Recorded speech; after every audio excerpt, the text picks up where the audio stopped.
Hi అందరికి నమస్తే. నేను Aruna. Welcome to our channel Aruna's kitchen and blogs. ఈ రోజు మనం పంకిన్ తో ఒక స్వీట్ పూరి రెసిపీ ఎలా చేయాలో చేసి చూపిస్తాను. చాలా మంది పిల్లలు పంకిన్ తినడానికి ఇష్టపడరు కదా, అలాంటి పిల్లలకి ఇలా పంకిన్ స్వీట్ పూరి రెసిపీ చేసి పెట్టండి, చక్కగా తినేస్తారు. మార్నింగ్ బ్రేక్ఫాస్ట్ లో గానీ, ఈవినింగ్ స్నాక్స్ లాగా గానీ, స్కూల్ లంచ్ బాక్స్ లో కూడా ఈ రెసిపీ చక్కగా సెట్ అవుతుంది. మీరు తప్పకుండా ట్రై చేయండి. చాలా టేస్టీగా, చాలా తక్కువ టైంలో అయిపోతుంది. ముందుగా నేను 250 గ్రాములు పంకిన్ తీసుకున్నా. ఈ పంకిన్ లో vitamins, fibres and antioxidants తో సమృద్ధిగా ఉంటుంది. చిన్న పిల్లల నుంచి పెద్దవాళ్ళ వరకు అందరికి చాలా ఉపయోగకరం అన్నమాట. ఇది కంపల్సరీగా కన్జ్యూమ్ చేయడానికి ట్రై చేయండి. చిన్న పిల్లలు అయితే చాలా మంది కొంచెం ఇష్టపడారు కదా, అలాంటి పిల్లలకి ఇలాంటి రెసిపీస్ ట్రై చేయండి, తప్పకుండా నచ్చుతుంది.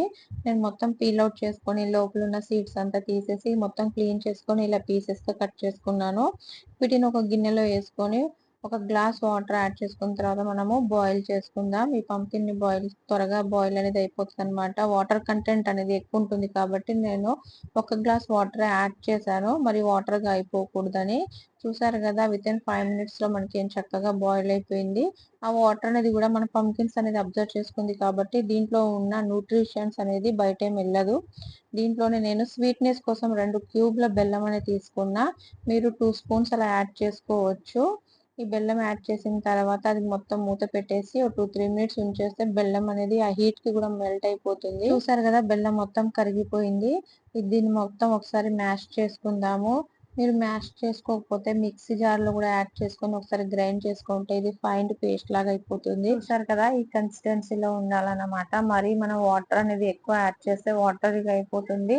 పిండి క్వాంటిటీ అనేది ఎక్కువ పడుతుంది. మనం చేసుకునే క్వాంటిటీని బట్టే మనం పంకిన్ అనేది తీసుకోవాలి. ఇందులోనే నేను 2 స్పూన్ల ఉప్మా రవ్వని వేసుకున్నాను, సూజీ రవ్వని. ఈ రవ్వ వేసుకోవడం వల్ల మనకి పూరి అనేది మంచి క్రిస్పీగా, టేస్టీగా వస్తాయి.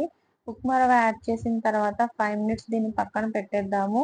మీరు కావాలనుకుంటే ఒకేసారి గోధుమ పిండి, ఉప్మా రవ్వ అనేది కలుపుకొని కూడా పెట్టుకోవచ్చు. కాకపోతే మనం ముందుగానే ఉప్మా రవ్వ వేయడం వల్ల మంచిగా వాటర్ అనేది అబ్జర్వ్ చేసుకొని బాగా సాఫ్ట్ గా అయిపోతుంది. 5 minutes అయిన తర్వాత ఇందులోనే ఒక బౌల్ గోధుమ పిండి తీసుకున్నా. ఇది ఇంట్లో పట్టించిన గోధుమ పిండినండి. దీంట్లో కొంచెం సాల్ట్ అనేది యాడ్ చేశాను. సాల్ట్ వేయడం వల్ల మనకి స్వీట్ అనేది 2 బ్యాలెన్స్ చేస్తుంది అనమాట. అందుకే కొంచెం సాల్ట్ యాడ్ చేశాను. దీంట్లోనే వాటర్ కొంచెం కొంచెం యాడ్ చేసుకుంటూ చపాతీ పిండి లాగానే కలుపుకోవాలి, మరి లూజ్ గా కాకుండా.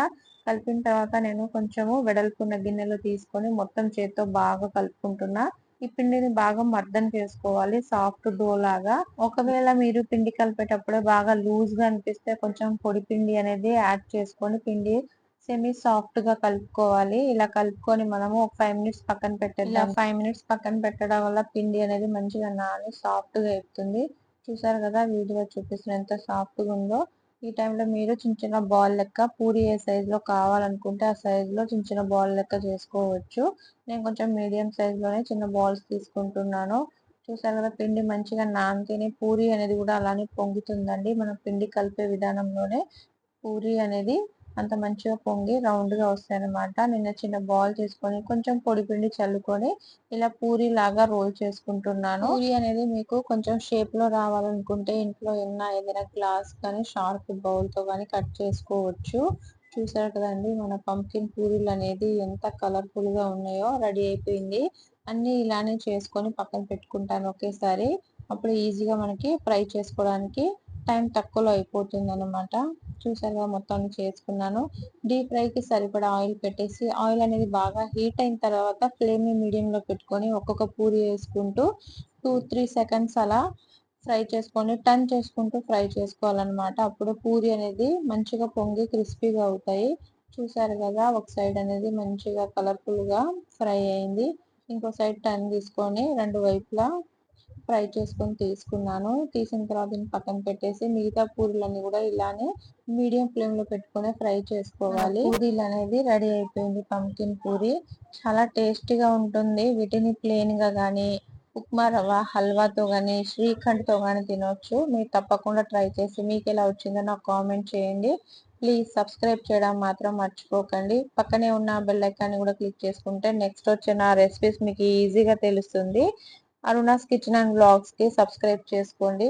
Thank you for watching. Bye అండి.